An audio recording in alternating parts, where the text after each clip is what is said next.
Paddy Screech, and I'm one of the 3 founders of Word on the Water. We all live on boats.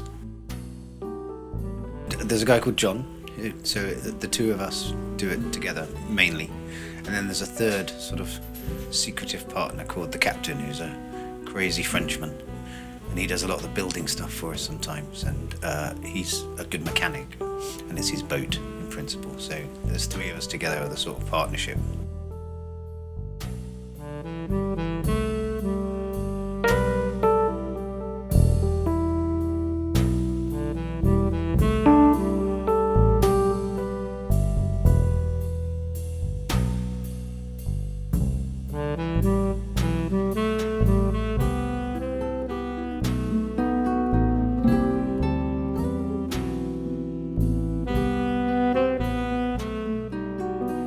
We were all living on boats. I've been doing this other career where I've been working with homeless people and doing psychotherapy, and I was very burnt out and tired with it. And John had been selling books in market stalls and on pavements outside tubes and things for 20 years. And so we had a summer where I didn't get much locum work in the thing I was doing, and we just sat and ate cherries by the canal on a really beautiful sunny days. And I started to think about, was there a way to never ever have to leave the canal again, and never ever have to sit in an office and worry if Amanda disapproves of the photocopying that you've been doing. And so we wanted to see if there was a way to make a business that you could just do on the river, and books just seemed the first logical thing to think about. And we were going to do it on my little narrow boat. And we were sort of halfway down the road of planning that. And we knew this guy, the French guy who had this boat, and he was trying to sell this boat, but everyone who came round was too tall, because it's built for 1920s Dutch midgets. And so he couldn't sell it. And then someone broke into it because it was all empty and beautiful. And at that point, we went to him and said, look, do you want to maybe rent it to us so that we can do this shop? And he said, no, I will be full partner. We will make a stage on the roof. We will do shows and music. And so he sort of came in as a 3rd with us at that point. And we've stuck together for 5 years ever since then.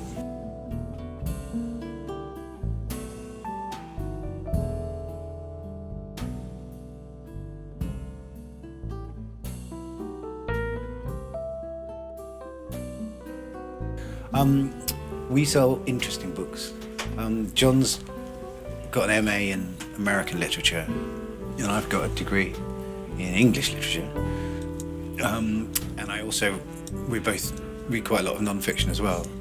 And we go to about 12 charity shops that we're really friendly with, and they have these mountains of books that get pulped. Charity shops pulp about 2/3, 3/4 of the books they're donated, but they get a little bit of money for doing that, and they're recycled.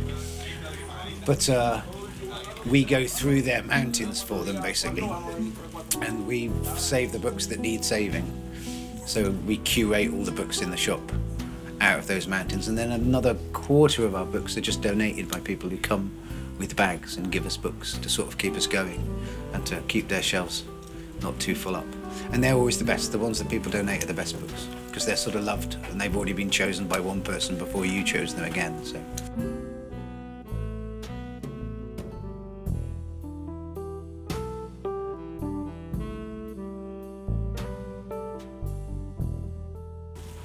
We're known for live music, and there's about 6 jazz musicians, old jazzers of various sorts, who will come and play together or individually on the roof. And that started from, we always wanted to have music on the roof from the beginning, and from the very early days we had one guy who'd come and play sax every now and then. And what happens if you play live music somewhere in London outdoors and you don't get arrested by people in tabards, which you don't on the canal because we have a trading licence, is that other musicians are very interested and they say, how do you get to play here, what's the story? Or they come up and they just join in, because a lot of it's jazz, and with jazz musicians the next person can just come and start playing with them. They all know the tunes, and they're proper musicians, so they can do that. So word of mouth is how most of our music scene's grown. And this summer we've got a whole jazz festival going on up there, because one of our French players has just connected up with this whole world of French jazz musicians, and they all want to start coming over and playing. And we do poetry slams with Hammer and Tongue, is a big poetry slam organisation right across the UK. And we'll do monthly slams on the roof in the spring and summer and the autumn, where people come who are poets already and they perform, but it's an open slam, which means that people can come out of the audience around the boat and they can do poetry as well, and then there's a sort of friendly competition. And we also do book launches for new books, especially books related to the canal, and that scene's really been growing in the last few years because the publishers we're getting a bit well known now, and the publishers think it's a good day out, I think. And it's a launch. You should have a launch on a boat.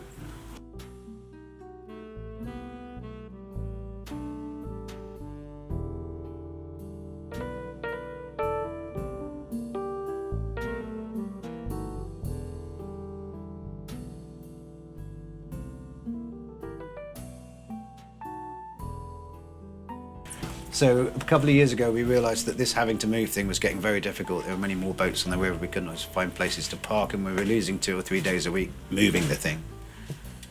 So we were outside Paddington Station at that point, and we said, can we have a permanent mooring here, please? And they said, oh, that's a good idea. We'll have a tender process, and we'll allow you to put in a tender for it. So we thought, we're going to be saved, basically. And then we put in a tender, as did lots of other little boats in the area who wanted to trade around that area. And then we were informed that not one of us had been successful in our tender application. And by coincidence, one organisation had won every single one of the tenders, which was British Land, which is a huge French-run real estate corporation that owns a lot of the property around Paddington. And that meant we didn't have a permanent mooring, and that meant we were going to have to close because we can't sustain the boat moving it nowadays all the time. So we put one tweet out saying, help, we think we might have to close. We're starting a change.org petition. If anyone wants to sign it just to give us a permanent mooring, that would be really helpful. And 1.5 million people saw it on the first day. Cory Doctorow, who's a big American author, started retweeting for us, and it sort of went viral.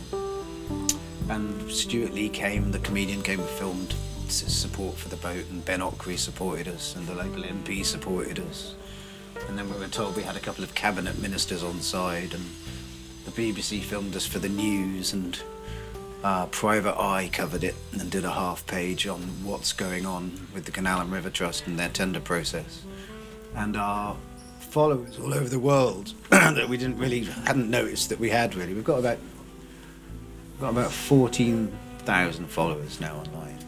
All started writing emails to the Canal and River Trust, and they were going in the morning, and there were like 100 emails from Southeast Asia and Canada complaining about it.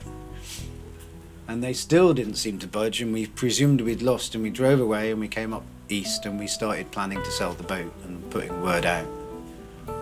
And then we got a phone call from the Canal and River Trust, and all of the management had changed. The London manager had gone, and the national trading manager had gone, and these two new geezers were in post, and they wanted to meet us at Granary Square. And they said, we think you've been treated very shoddily, and we want to try and make it good, which wasn't what they were saying a few months before. So the press campaign is what really saved us, and that they offered us this mooring at Granary Square, and now we're just a few weeks from getting the planning permission and moving up there, basically. So support from people that we didn't even know knew about us is what saved our asses, really.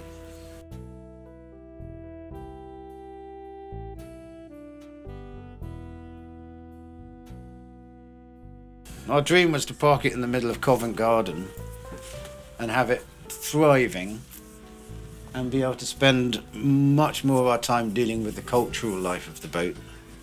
We're going to write a book about the history of the last 5 years, and we do lots of launches and meeting writers and things like that. And less time carrying books in and out and sitting in the rain. And it's about to happen, basically. They didn't build a canal to Covent Garden, which is what we would have liked, but they've made a new Covent Garden at King's Cross, which is what this Granary Square development is that we've been invited to be in.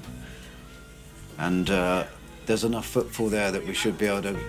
Because it was safe. We wanted it to be safe. We wanted to get to a position where we weren't constantly worried whether, are we going to have cigarettes or coffee today because we can't afford both, sort of thing, and are they going to take our boat away and crush it? So once we get on that mooring, we should be able to relax a bit and start growing it and making the cultural scene on the reef grow more and having more events and stuff like that, and just become a proper long-lived bookshop.